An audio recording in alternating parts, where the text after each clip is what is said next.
Recording in progress. Hey, welcome to the Dharma Talk, And Dharma Talk is where I talk about spiritual ideas and principles for mercifully less than 6 minutes. And then it's not to convince anybody, but it's to bat around ideas in your own head and allow you to develop an understanding of your own understanding, because there is no understanding without that. True understanding is synthesized inside of our own experience and consciousness. So today's topic is an interesting thing. We've been talking all week about personal responsibility and where we might lie on that scale. And there was a great German philosopher of the 20th century, mostly the early 20th century. His name was Martin Heidegger. Maybe you've read some of him.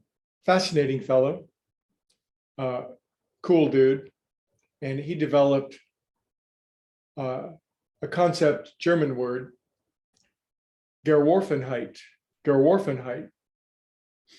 Gesundheit. No, it's Gerworfenheit. And Gerworfenheit literally means thrownness. Not the throne you sit on, not the throne I sit on, but the throne as thrown. You're thrown into the world. And it's a fascinating concept, isn't it? Because doesn't that seem to be the case? It's you're thrown into a set of circumstances: family, life, religion, culture, time, conditions. And do you recall choosing that? And so somewhere around the age, for most people around the age of 3 to 5 years old, you start to come online and you begin to kind of put 2 and 2 together, and images become a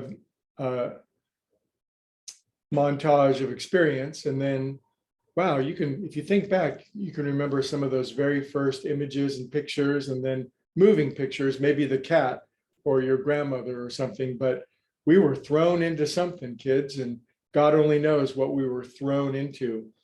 And once you're thrown into something, then you are largely at the effect of that. So the family you're born into, was it good or bad? Was it higher or lower? What caste were you born into? What religion, what culture, what education, what time? Was it the 50s? Was it the 60s? Was it the rip-roaring 70s? Was it the big hair 80s? When were you born? What were you thrown into? And this concept of thrownness is a deep existential question, because if you're thrown into something, what effect can you really have on it? It has way more effect on you. And yet this week we're talking about personal responsibility and how you, sitting in that very chair, are responsible for what's going on in the world right now.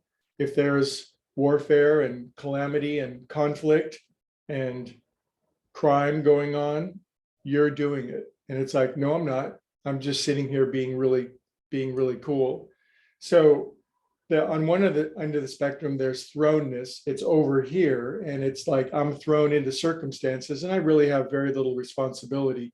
Over here on this end of the spectrum is I'm responsible for everything, and mean-spiritedness, bitterness, resentment, fear, anger, jealousy, anxiety inside of me is reflecting and showing in the outside world. It really is a worldview, isn't it? But when we grow up as little kids, we're thrown into these circumstances, and what do we set about to do as humans? Well, there are all these pressures and circumstances pushing on us. We got to learn how to mold and shape reality little bit by little bit.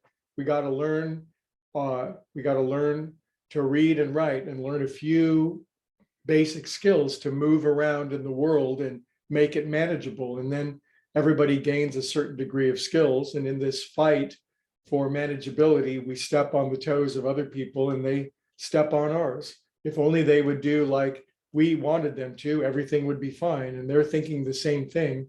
Now conflict breaks out, and all these thrown people are throwing things at each other, and it's confusion, mass confounded. But this is to forget who you really are. No one was thrown into this. I'm a firm believer that you chose to show up exactly where you did. There's a part of us that's never thrown. There's the part of us that's the thrower. It's the observer. It's the witness. And when we tap into this part of us that was never thrown, that is never moved, that never moves, that was never born and will never die, we gain a great faculty that most people never gain. And that's the ability to consciously shape our reality without struggle, without fighting. You simply set your mind and your imagination and your soul in a particular direction. And because you can tap into this great inner power, the outside world reflects. You begin to throw reality and splash it around your life the way that you like it. It's a big concept to consider, isn't it? But consider this: if you're only being thrown and you're always being batted around in the world by circumstances, it's a pretty, well, it might be a pretty desperate or pretty difficult life. But if you can throw yourself and realize whatever state of consciousness you develop, you can have in your life. If you're sad, happiness won't fit in your life. If you're scarce, abundance won't fit in your life. If you're lonely, companionship will not fit in your life. You still have been thrown. So decide what you want to throw out into the world and throw it from your mind and your imagination. Watch it happen. It's worth a try. We'll talk about it all week long. See ya.